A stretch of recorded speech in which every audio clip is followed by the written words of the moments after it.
Gloire à Dieu. Juste, tu me confirmes que ça s'entend bien? Bien, muy bien, impeccable. Voilà. Gloire au Seigneur, que Dieu soit béni. Merci à Dieu. Premièrement, merci à Dieu pour cette réunion, pour ces moments que nous partageons ce soir. Merci aux frères qui ont eu l'amabilité de me laisser la place. Merci à tous ceux et celles qui vont m'accorder quelques minutes à écouter ce petit mot que le Seigneur a mis sur mon cœur pour chacun d'entre vous. Alors, sans plus tarder, je voudrais faire une lecture avec vous dans la parole de Dieu qui se trouve dans l'évangile de Luc au chapitre 19. C'est un texte qu'on connaît très bien, alléluia, et Dieu va nous parler à chacun d'entre nous, j'en suis persuadé. Ce n'est pas qu'on essaye de se persuader les uns les autres en disant Dieu va parler, Dieu va bénir, mais c'est tout simplement parce que nous le croyons. Amen, que Dieu soit béni. Donc je fais la lecture avec vous dans l'évangile de Luc, chapitre 19, à partir du verset 1er. Jésus étant rentré dans Jéricho, traversait la ville. Et voici un homme riche, appelé Zachée, chef des publicains, cherchait à voir qui était Jésus. Mais il ne pouvait y parvenir à cause de la foule, car il était de petite taille. Il courut en avant et il monta sur un arbre pour le voir, parce qu'il devait passer par là.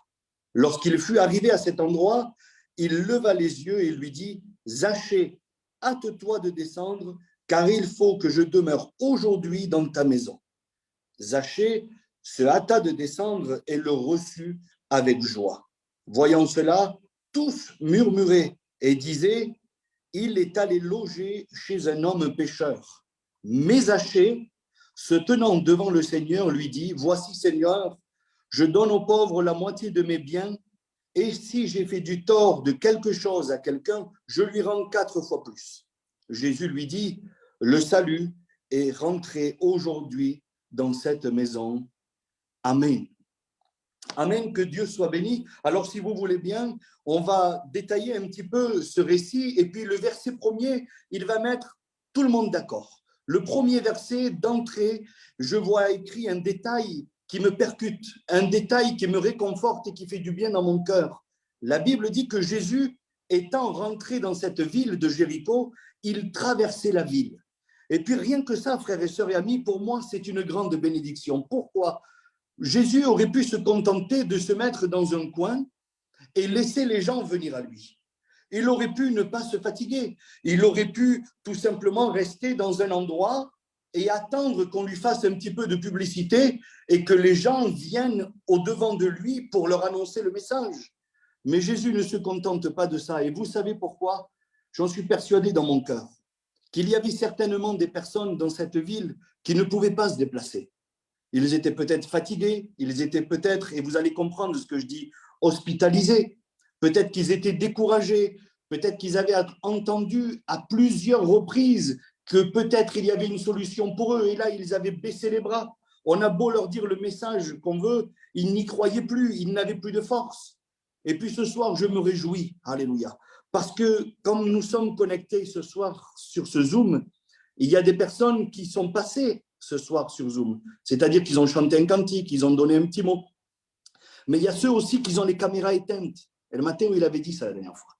Il y a aussi ceux qui ont les caméras éteintes et les micros éteints, que personne d'entre nous on peut voir. Des fois même, on ne sait pas qui c'est qui est derrière le téléphone. Ben, mon numéro marcao, iPhone 12, Nokia 36, on ne sait même pas qui c'est. Mais ce qui réjouit mon cœur ce soir, alléluia, c'est que Jésus ne se contente pas simplement de venir et d'attendre que les gens viennent à lui. Amen. C'est que lui, il vient vers toi. Il vient dans ta maison. Toi qui m'entends au moment où je te parle, je te le dis de la part du Seigneur. Peut-être que tu es chez toi, assis sur ton canapé, tu es dans le noir parce qu'il n'y a plus rien qui va pour toi. Tu crois que tout le monde t'a oublié. Mais je voudrais te dire que Jésus ne t'oublie pas. Que Dieu soit béni. Jésus savait qu'il y avait des personnes qui ne pouvaient pas se déplacer. Alors Jésus, lui-même, il se déplace et il parcourait, il traversait la ville. Alors ce soir, c'est aussi bien pour les serviteurs de Dieu, je vous le dis en vérité, frères serviteurs de Dieu, frères anciens, responsables, je vous le dis devant Dieu, ça fait du bien de savoir que Jésus vient vers nous ce soir. Parce que nous aussi, on passe des moments difficiles, des tribulations et des incompréhensions. Et toi, mon ami, toi qui es connecté ce soir, je tiens à te le dire. Le Seigneur ne t'a pas oublié, même si nos yeux ne t'ont pas vu, même si nos oreilles ne t'ont pas entendu, je tiens à te le dire ce soir, le Seigneur connaît ta vie. Amen. Et voici, la Bible, elle continue, on continue ensemble, et au verset 2, il est écrit ainsi, « Et voici un homme riche, appelé Zachée, chef des publicains, cherchait à voir qui était Jésus. » La Bible mentionne quand même beaucoup de détails pour quelqu'un qui veut simplement voir Jésus. La Bible mentionne son nom, elle mentionne sa position sociale, elle nous dit même quel travail il faisait. Il y a un message à faire passer derrière tout cela. Et le message, c'est que Jésus connaissait parfaitement le cœur de cet homme-là. Mais il y a une question que je me suis longtemps posée, et les frères serviteurs de Dieu, frères et sœurs et amis qui êtes là, peut-être que vous vous l'êtes posée aussi. Qu'est-ce qui a attiré Zachée à essayer de voir Jésus? Qu'est-ce qui a poussé cet homme à essayer de voir Jésus? Et je me suis posé la question pendant longtemps. Et puis un jour, avec la grâce de Dieu, Dieu a parlé à mon cœur et je voudrais le partager avec vous. C'est par déduction, et puis vous allez le comprendre ce soir. Ce n'est pas doctrinal ce que je dis. Il y a les anciens qui sont là et ils pourraient mieux vous l'expliquer que moi. Il n'est pas question de doctrine, il est question d'écriture et de déduction. La Bible dit que cet homme était chef des publicains. C'était son métier, ça. Et puis quand on regarde dans le même évangile, mais bien avant, si on recule un petit peu et qu'on va dans le chapitre 5, l'évangile de Luc, chapitre 5, on voit l'histoire d'un homme qui s'appelle Lévi.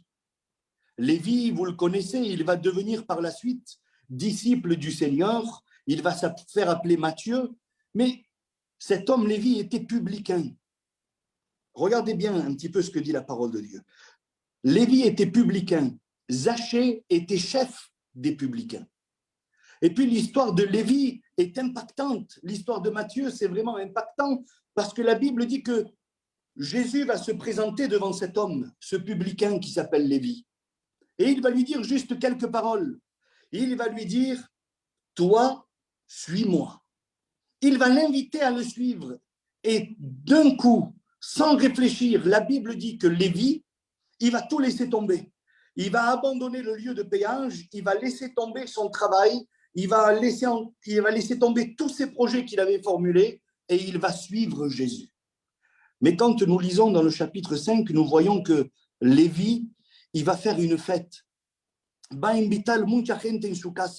Il était content d'avoir rencontré Jésus. Lui qui était publicain, qui travaillait pour la solde des Romains, eh bien, il va être content. Alors, il veut le publier, ça. La Bible dit qu'il va y avoir plusieurs publicains qui vont venir, plusieurs personnes de mauvaise vie. Il voulait le témoigner autour de lui et que tout le monde sache qu'il avait rencontré Jésus. Et puis là, frères et sœurs et amis, par déduction, c'est dans mon cœur, frères et sœurs et amis, Zachée était chef des publicains. Sûrement qu'il s'est posé la question, comment est-ce possible que Lévi, en ayant une position sociale, en ayant acquis un rang, en ayant une sécurité de l'emploi, en ayant une notoriété, même si les Juifs ne l'aimaient pas, lui, il jouissait quand même d'une notoriété particulière. C'était un homme qui avait de l'argent, qui dans le monde, digo bien, en el mundo, il avait réussi, il avait obtenu sa place, il avait un rang social. Et Zachée, ça devait le tourmenter, ça. Comment peut-il que mon ouvrier qui était là, il avait tout pour lui, je lui avais donné une bonne place. Et du jour au lendemain, il va tout abandonner. Il va tout abandonner, il va tout laisser et il va suivre cet homme qui s'appelle Jésus. Alors Zachée dans son cœur, comprenez-le, c'était plus fort que lui. Il devait voir. Lo tenía que ver el mismo. Il devait voir qui était Jésus, c'était plus fort que lui. Voilà la raison pour laquelle cet homme qui s'appelle Zachée voulait voir à tout prix qui était Jésus. Et puis la Bible continue. Et au verset 3, elle va nous parler d'un souci, d'un problème que cet homme avait. La Bible dit, mais Zachée ne pouvait pas y parvenir à voir Jésus à cause de la foule, car il était de petite taille. Certes, c'était un problème personnel qu'il avait. Mais ce soir, je m'adresse à toi, toi qui écoutes ce message qui t'est délivré. Je ne sais pas quel est ton problème. Je ne sais pas la solution qui te cause du tort. Je ne sais pas ce qui t'empêche de voir la gloire de Dieu. Pourtant, frères et sœurs et amis, pourtant tu as entendu parler. Comme Zachée, ça a attiré ta curiosité. Tu voudrais bien savoir qui est Jésus, mais il y a des choses dans ta vie qui t'en empêchent. Mais Zachée va avoir un bon comportement, il va avoir une bonne réaction. Et ce serait bon ce soir que nous puissions nous identifier à lui au travers de cette initiative qu'il va prendre. La Bible dit, verset 4, il va courir en avant. Il monta sur un arbre pour le voir parce qu'il savait qu'il devait passer par là. Il va se projeter en avant, il va devancer Jésus. Écoutez bien, c'est important. J'essaye du mieux que je peux de me faire comprendre, car c'est important. Zachée va se projeter dans le futur, il va se projeter en avant. Il va devancer le temps, si vous voulez. Il va se préparer. Et moi, je te pose une question à toi qui m'écoutes. Est-ce que tu t'es préparé ce soir? Tu savais que Jésus allait passer par là. Tu savais que Jésus allait être présent dans cette réunion, sur ce Zoom qui se fait ce soir. Tu le sais, c'était inévitable. La Bible dit que 2 ou 3 réunis, Jésus se trouve au milieu d'eux. C'était inévitable ce soir, je le crois par la foi, c'était inévitable que Jésus se trouve au milieu de nous. Et tu le savais. Et moi, je voudrais te poser la question ce soir, tu réponds dans ton cœur. Est-ce que tu as devancé les événements? Est-ce que tu as devancé le temps avant de te connecter, avant de rentrer le numéro de la réunion sur Zoom? Est-ce que tu as prié le Seigneur? Est-ce que tu as parlé à Dieu? Je suis persuadé que oui. Chacun d'entre nous, avant d'appuyer sur le bouton pour entrer dans la réunion de Zoom, on a dû prier Dieu. On a dû dire, Seigneur, ce soir tu nous bénis. Ce soir tu connais mes problèmes. Je devance le temps, Seigneur. Je me prépare à te rencontrer. Seigneur, c'est important. Zachée s'était préparé à le rencontrer. Et moi, je te pose la question et ensuite on continue. Mais toi ce soir, derrière ton écran, même si moi je ne te vois pas, mais je voudrais te le dire, est-ce que tu t'es préparé? Parce que quelque chose va se produire. Quelque chose d'inattendu. Quelque chose que tu n'espérais peut-être même pas. Zachée se va encontrar gagnant. Hein? Je vous le dis en vérité. Et ce homme, il s'est vraiment trouvé trompé. Il a été surpris. Regardez pourquoi.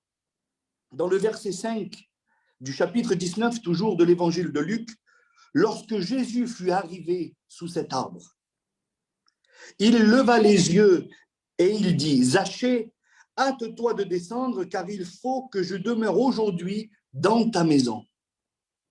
Et puis là encore, il y a un détail qui attire mon attention, frères et sœurs et amis. Un détail que je ne suis pas arrivé à comprendre tout de suite non plus. Zachée a dû se trouver surpris. Il a anticipé les choses, il est monté sur cet arbre. Je vous demanderai de l'imager un petit peu si vous voulez. En votre casa. Il était sur cet arbre, il était tranquille, il avait la vue qu'il fallait. Et puis Jésus va s'approcher et Jésus va lui parler. Il va lui révéler son nom en lui disant qu'il le connaissait. Que Dieu soit béni. Oui, Jésus te connaît. Il ne faut plus que tu doutes à ce sujet-là. Le Seigneur connaît les moindres détails de ta vie. Que Dieu soit béni. Et puis là, Jésus va formuler une phrase qui m'a toujours perturbé. Je le dis en vérité, il y a toujours eu une incompréhension. Et excusez-moi du mot que je vais dire. Je m'excuse et je demande pardon à tout le monde. Écoutez bien, je veux faire rire personne. Je ne suis pas un clown, vous comprenez? Je suis prédicateur de l'évangile. Mais quand j'ai lu ce texte, je me suis dit, mais Jésus, que de carao, hein? Normalement, quand on invite quelqu'un, c'est chez nous qu'on l'invite. A ver si tu es d'accord conmigo. Quand on invite quelqu'un, si moi demain je devrais inviter quelqu'un, frères et sœurs et amis, je lui dirais, viens chez moi, hâte-toi de descendre, ben ardijero, mais il faut que tu viennes chez moi. Mais là, ça va se passer différemment. Il va lui dire, il faut que moi, j'aille chez toi. Là, c'est le sens contraire qui va se passer. Et puis, en priant le Seigneur, Dieu m'a expliqué pourquoi. Parce que c'est vrai que c'est bien de venir dans une réunion, frères et sœurs et amis. C'est bien de venir voir qui est Jésus. C'est bien de se faire une idée de l'évangile. Mais ce n'est pas ce qui changera ta vie. Ce qui changera ta vie, c'est que Jésus vienne chez toi. eso es diferente. Que Dieu soit béni et glorifié. Tant que toi, tu viendras voir Jésus, c'est-à-dire que tu dis, je vais faire une réunion, je vais essayer, et que tu le laisses à la réunion, tu ne le coges en considération, tu le laisses de côté après la réunion, ça ne changera pas ta vie. Mais Jésus, ça, il le savait. C'est pour ça que quand il s'adresse à cet homme, il va lui dire, moi, je veux aller chez toi, parce qu'il y a des choses dans ta maison que tu n'es pas prêt à changer, mais que je vais te révéler. C'est là la racine de toute chose. La Bible dit qu'il faut accepter Jésus dans son cœur, non al culto, pas dans une église, pas dans un local, pas dans une situation, que Dieu me pardonne, malgré des difficultés que nous traversons et malgré les situations compliquées. On peut accepter Jésus dans une incompréhension. On peut accepter Jésus quand on est atteint de diverses maladies ou qu'on passe par une épreuve. Oui, Dieu est bon, alléluia. Mais la Bible nous le dit, ce n'est pas dans une situation qu'on doit accepter Jésus, c'est dans nos cœurs. C'est là qu'il veut résider. La Bible dit qu'on est le temple du Saint-Esprit, pour celui qui le veut. Pour celui qui le veut, que Dieu soit béni. Alors Zachée a été surpris. Et c'est là que je veux m'adresser à toi ce soir. Peut-être que tu as été surpris par ces quelques mots. Tu voulais simplement voir la réunion, voir qui allait prêcher, quel était le message, qui allait chanter des cantiques. Mais tu ne t'attendais pas à ce que le Seigneur s'invite chez toi. Et vous savez, quand on est chez nous, à la maison, ça représente un petit peu le secret de chacun d'entre nous. Et bien là, moi ce soir, vous me voyez, je suis là, devant un mur avec un rideau delante de la ventana. Mais ce qui se passe dans ma maison, personne n'est capable de le voir. Seul Jésus est capable de le voir. Vous ne savez pas ce qui se passe dans une chambre, ce qui se passe dans le salon. Non, le podaibel. L'homme est limité. Et c'est pour ça que Jésus veut s'introduire chez toi. Il veut s'inviter dans ta maison, car le problème est dans ta maison. La situation compliquée, elle est dans ta maison. Et Zachée, il n'était pas prêt pour ça. Rappelez-vous ce qu'il a dit. Je vais courir, je vais monter sur l'arbre et je vais voir. Elle se quería contentar de eso nada más. Et peut-être c'est ce que tu voulais faire ce soir, toi qui m'écoutes. Tu voulais simplement te contenter en disant, je vais voir la réunion, et ya está bien. Après, j'allumerai la télévision, je mangerai un bout et demain, ça sera un autre jour. Mais non, alléluia. Que Dieu soit béni. Ce soir, le Seigneur veut rentrer chez toi. Que Dieu soit béni et glorifié. Alléluia, que Dieu soit béni. Oui, il veut rentrer chez toi. Et Zachée, il va être surpris. Il va être surpris. Je le dis comme ça, frères et sœurs et amis, c'est juste pour que vous puissiez comprendre. Il n'avait pas préparé le coup, hein, Zachée. Il n'avait pas dit à sa femme, prépara bien una comida que Jesús va a venir. Ou limpia toda la casa, cache les choses qu'il ne faut pas, cuéndelo. Il ne s'était pas préparé. Il a ouvert son cœur. Il a dit, si tu veux rentrer chez moi, je suis venu voir parce que j'ai entendu parler de toi. Il y avait quelqu'un qui travaillait pour moi à l'époque, qui s'appelait Lévi. Si Zachée, il pourrait parler, la foi dicho eso al Señor. Il s'appelait Lévi. Il était sur un lieu de péage. Et puis du jour au lendemain, tu as croisé son regard. Il a tout abandonné. Alléluia. Et il t'a suivi. C'est pour ça que je suis venu voir qui tu étais. Et moi, Zachée, et je voudrais faire une parenthèse, je m'excuse si je suis un peu long. Moi, Zachée, tu veux rentrer chez moi? La Bible dit que Zachée, c'était le chef des publicains. Estaba maldecido por todo el pueblo de Dios. Nadie se lo podía indicar. Quand il le croisait dans la rue, era maldiciones sobre maldiciones. Personne ne l'aimait. Il dépouillait son peuple pour donner l'argent à l'ennemi. Nadie lo quería. Personne ne l'aimait. Mais toi, Jésus, tu veux rentrer chez moi?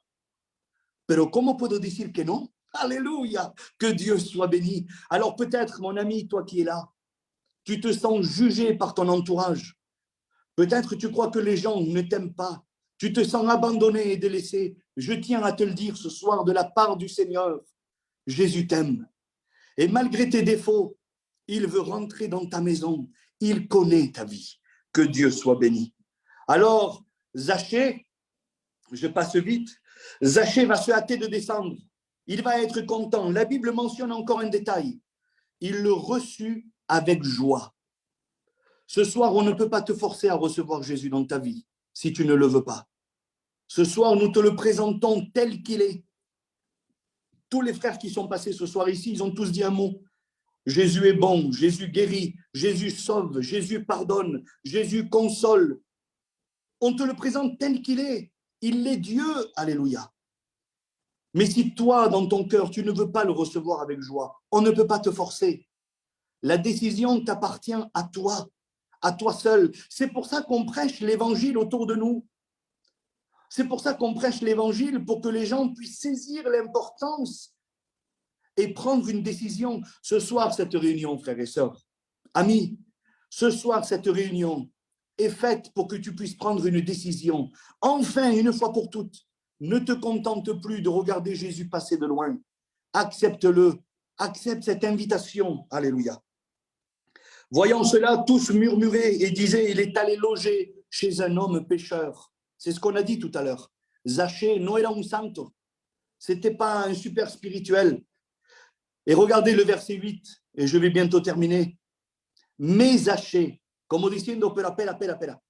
Mais Zachée, à part d'hablar, à part de pensar, arrête de rester sur ta position, sur tes pensées, sur ta réflexion. Attends, Zachée, il va se confesser. Zachée, se tenant devant le Seigneur, vous savez, frères et sœurs et amis, c'est quelque chose de spécial de se présenter devant Dieu. La Bible dit, il se tenait devant Jésus. Il s'est présenté tel qu'il était devant Jésus, dans sa maison, malgré que rien n'était préparé, malgré que sa femme n'avait pas fait un bon manger ou qu'elle n'avait pas rangé toute la maison. Il était devant Jésus, fier de ce qu'il était, parce qu'il reconnaissait qu'il était pécheur. Se tenant devant Jésus, il va se repentir. Il va se repentir en réalité. Et puis ce soir, que Dieu puisse faire par le moyen du Saint-Esprit, alléluia, que toi aussi ce soir, tu puisses réaliser que ta vie dépend de Jésus. Que ta vie dépend de Jésus. Tu as entendu parler autour de toi. Tu vois les témoignages, comme Zachée il a fait. Il a entendu les témoignages, écoutez bien, il a entendu les témoignages de Lévi. Il a entendu les témoignages de tous les autres publicains qui ont dû se convertir. Porque lo creo yo. Là où Jésus se trouvait, ils ont mangé tous ensemble. Jésus a dû annoncer la parole de Dieu. Ils ont dû lui poser des questions. Et je suis sûr que ce soir-là, même si ce n'est pas mentionné, je ne veux pas aller au-delà de la Bible, mais je crois que quelque chose s'est produit dans ce repas. Je suis sûr, c'est inévitable. Quand Jésus passait, quelque chose devait se passer. Que Dieu soit béni. Et puis là, cette réunion, frères et sœurs et amis, je terminerai en disant ça, est faite pour que tu puisses prendre cette décision de ne plus te contenter de voir Jésus passer de loin. Ça ne suffira pas. Jésus avait compris, même si moi j'ai tardé à comprendre, même peut-être que toi qui es à l'écoute ce soir, tu as tardé à comprendre, pero que de carao Jésus, il est effronté quand même. Il va lui dire, il faut que moi je vais chez toi. Il a fait les choses à l'envers. Non, frères et sœurs et amis, il a fait les choses dans l'ordre de l'évangile. Alléluia! Premièrement, il doit rentrer chez toi. Que Dieu soit béni. Alléluia. C'est la priorité. Alors ce soir, ne refuse pas cette invitation. Zachée s'est repenti et je terminerai en lisant le verset 9. Jésus lui dit, parce que Jésus va lui parler selon l'acte qu'il a fait. Jésus lui dit, le salut est rentré aujourd'hui dans cette maison. C'est-à-dire qu'il lui a accordé le pardon de ses péchés. Il lui a dit, c'est bon, ok, tu as été lavé, il n'y a pas de souci, tu as été pardonné, que Dieu soit béni et glorifié. Il a eu son approbation, si vous voulez. Et le verset 10 dit ainsi, et c'est là qu'il s'adresse à toi ce soir, et je termine. Car le Fils de l'homme est venu chercher et sauver ceux qui étaient perdus. Ceux qui étaient perdus. Beaucoup de personnes se sentent offensées quand on leur dit qu'ils sont perdus. C'est vrai? Des fois, on est maladroit et on dit, pero tout a perdu. Et on a l'habitude de juger un petit peu. Mais je m'excuse, je veux reprendre personne ce soir et c'est avec beaucoup d'amour que je le dis. Quand on dit que vous êtes perdu, ce n'est pas pour vous juger.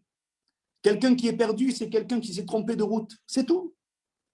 Quelqu'un qui est perdu, c'est quelqu'un qui s'est égaré. Ce n'est pas un jugement. Ça m'est arrivé des fois à moi de m'arrêter sur la route et de demander à un monsieur pour aller à tel endroit, par où je passe. Et ce n'est pas pour ça que j'étais moins que quelqu'un d'autre. Ce n'est pas pour ça que cet homme m'a jugé en disant « tu ne connais pas ta route, tu ne connais pas ton chemin ». Ce n'est pas du tout ça, frères et sœurs et amis. Ce soir, nous ici, on ne se permet pas de juger qui que ce soit. Mais Jésus a dit qu'il était venu se chercher et sauver ceux qui étaient perdus. Donc peut-être que tu t'es égaré de route sans le vouloir, sans le vouloir. Tu t'es peut-être trompé, peut-être que tu as pris un chemin qui était un petit peu plus long. Et dans ce chemin, il y a des embûches. L'ennemi vient placer des pièges. Jésus est venu te chercher. Au travers de cette réunion, je te le dis, tu as le moyen de te réconcilier avec le ciel. Que Dieu soit béni. Ne vis plus dans ton état. Je ne sais pas combien de temps Zachée est resté en train de réfléchir. Pour moi, Pami, les anciens sont là. Pour moi, à partir du chapitre 5 jusqu'au chapitre 19, depuis que Lévi était parti, Amide n'a dormi au mar. Il n'a plus dormi. Il s'est dit, pero ¿cómo puede ser que ese hombre ha dejado todo? Combien de fois tu as entendu des témoignages et tu vois par tes propres yeux que c'est la vérité, que les vies changent, qu'il y a des changements dans les vies. Des drogués ne se droguent plus, des personnes qui étaient voleurs ne volent plus, des pécheurs pardonnés, des malades guéris. Alléluia! Tu le vois, tu le vois. Aujourd'hui, accepte l'invitation de Jésus et tu seras béni. Amen. Je prie le Seigneur avec vous et je laisse la place. Seigneur, nous voulons te louer et te glorifier. Te dire merci, gracias a Dios. Merci Seigneur parce que tu donnes l'opportunité ce soir à tous ceux qui le désirent de se réconcilier avec toi. Il y en a assez de te regarder passer de loin. Seigneur, ce soir, c'est chez nous que tu veux venir demeurer. Seigneur, qu'ils puissent t'accepter dans leur maison, même s'ils n'étaient pas préparés, même s'ils n'avaient pas prévu. Seigneur, je t'en supplie, par le moyen du Saint-Esprit, tu les convaincs de péché, de justice et de jugement. Seigneur, fais ton œuvre en eux. Au nom puissant de Jésus-Christ, et à toi seul soit la gloire, mon Sauveur. Amen. Que Dieu vous bénisse. Voilà, merci Seigneur pour ce merveilleux message que nous avons écouté de la part de Dieu. Il a fait du bien dans notre cœur. Il a fait